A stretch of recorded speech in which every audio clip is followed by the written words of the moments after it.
في هذا الفيديو إخواني أخواتي اللي غنكشفوا عن محاولة الصلح عائلة ولد شنوية مع صوفيا طالوني بعد ما رفع شكاية لدى هيئة المحكمة الزجرية عين سبع في حق ولد شنوية رضا البوزيدي.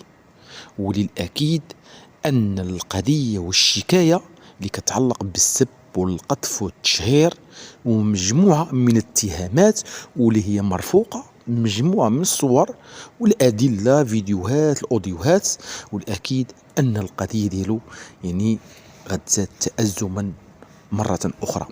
سلام الله عليكم إخواني أخواتي، كنتمنى أنكم تكونوا بخير وعلى خير وانتم كتبعوا هذا الفيديو. ما تنسوناش باللايكات ديالكم إخواني أخواتي، جزاكم الله خيرا، كذلك البارطاج وكذلك التعليقات ديالكم في هذا الفيديو.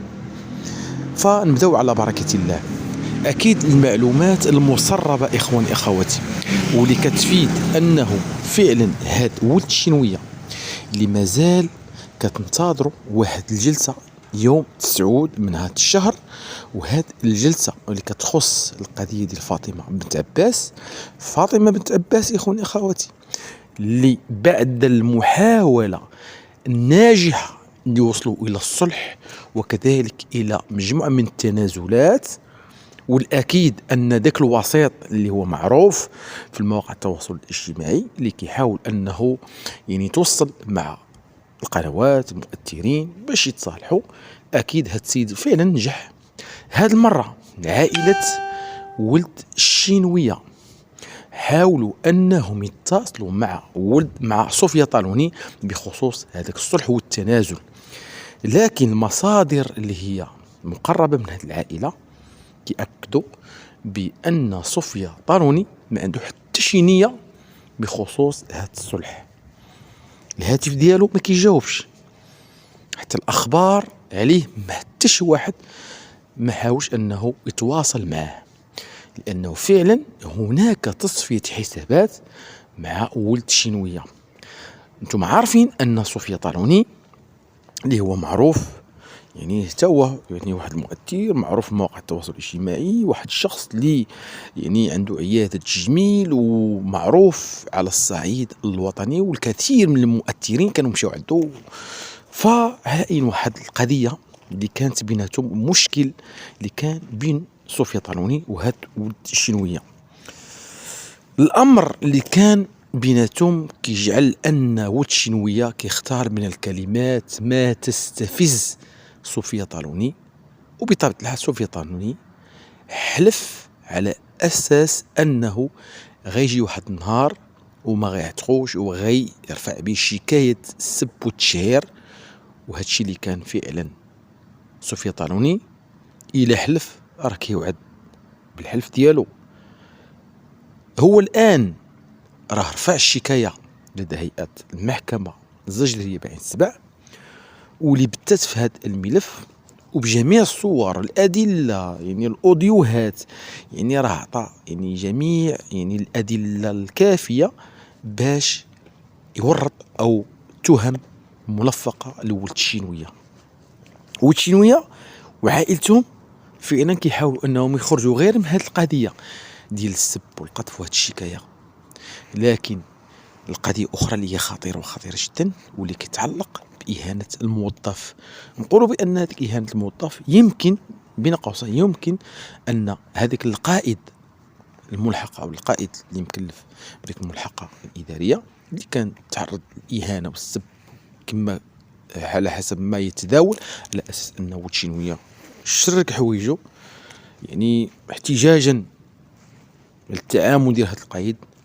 فالأكيد أن قاضي التحقيق اللي غيبت في هذا الملف نهار 9 شهر 12، والأكيد أن الحكم يقدر يكون شي إما 6 شهور. 6 شهور غيدوز ديك العقوبة ديال 6 شهور، وفي نفس الوقت غتكون جلسة ديال التجار بالبشر. هذا هو الخطير في الأمر إخواني أخواتي، وهذه هي النقطة اللي أفاضت الكأس، وهذا الشيء اللي خلى العائلة أنهم يحاولوا كيفاش يخرجوا من هذا الملف. كيفاش يخرجوا من هذا الملف إخواني أخواتي؟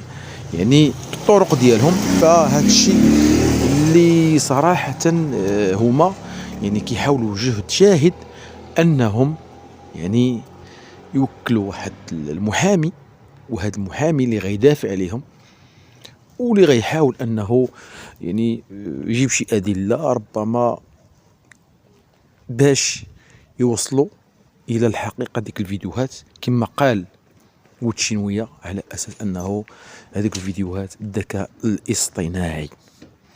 لكن واحد النقطه اللي هي مهمه، الفرقه الوطنيه الشرطه العلميه اللي عندها هذيك الهواتف الاوديوهات التسجيلات، نقدر نقولوا بانه هذاك الكلام اللي خرج به يعني كله ملفق، كله يعني الذكاء الاصطناعي. لكن الحقيقه اخونا اخواتي هي الشهود، والشهود هما اللي غيورطوه، خصوصا العديد من النساء اللي فعلا يعني رفعوا شكايات ضده، والشكايات فعلا كتقاطر على المحكمه الزجريه بعين السبع. وهاد الشكايات اللي فيها ادله، فيها تسجيلات، ربما فيها صور، وهذيك الصور هي اللي غتثبت الفعل الإجرامي ديال ولد الشينوية. على أي حنا أمام هذه القضية اللي هي خطيرة، اللي أثارت الرأي العام المغربي، كل شيء كيحاول أنه يعرف طبيعة هذه الأفعال، شكون اللي كيوقف مع ولد الشينوية، شكون هاد الناس اللي فعلا كيساندوه، وهادوك الناس اللي كيجيو للمحكمة كما شفنا وتفاجئنا العشرات من المؤيدين، والأكثرية منهم قوس قزح، أكثرية منهم من المؤثرين المؤثرات. والأخطر بكثير كما سمعنا أن العائلة وتشينوية حاولوا أنهم يعطيو فلوس، وهذه أخبار فعلا المسربة، بغاو يعطيو فلوس يعني للجيران باش يشهدوا يعني لصالح ولد الشينوية. راه شفنا في المواقع التواصل الاجتماعي خرجات بعض العائلات واللي خرجوا فعلا وحاولوا انهم يدافعوا على ولد الشينوية، وقالوا انه ملي كان صغير السيد كان داخل سوق راسو، السيد يعني مربي بزاف الشهادات. راه هذيك الشهادات كلها فعلا اخواني اخواتي راه هي غير شهادة زور، وهادشي اللي كيثبت الحضور ديال هاد النساء، الحضور ديال هاد النساء اللي واقفين بجانب عائلة ولد الشينوية، لأنهم خايفين على راسهم فعلا أنهم حتى هما يدخلوا يعني إلى السجن، لأن هذيك الأوديوهات والتسجيلات كلها راه عند الفرقة الوطنية، وفعلا هما متورطين وغيتورطوا. وهذه هي الحقيقة، لأنه راه بقى قد ما فات، نقدر نقول لكم أسبوع أسبوعين شهر كاع، يعني ملي غتبدا المحكمة في البت هذه القضية فغيكون استدعاء العائلة كلها باش يجاوبوا على هذيك الأسئلة وديك الاتهامات وديك التسجيلات اللي في الهاتف ديال ولد الشينوية. أكيد إخواني أخواتي إلى هنا نكتفي بهذا القدر، ما تنسوناش باللايكات ديالكم كذلك البارطاج. دمتم في رعاية الله، والسلام عليكم ورحمة الله تعالى وبركاته.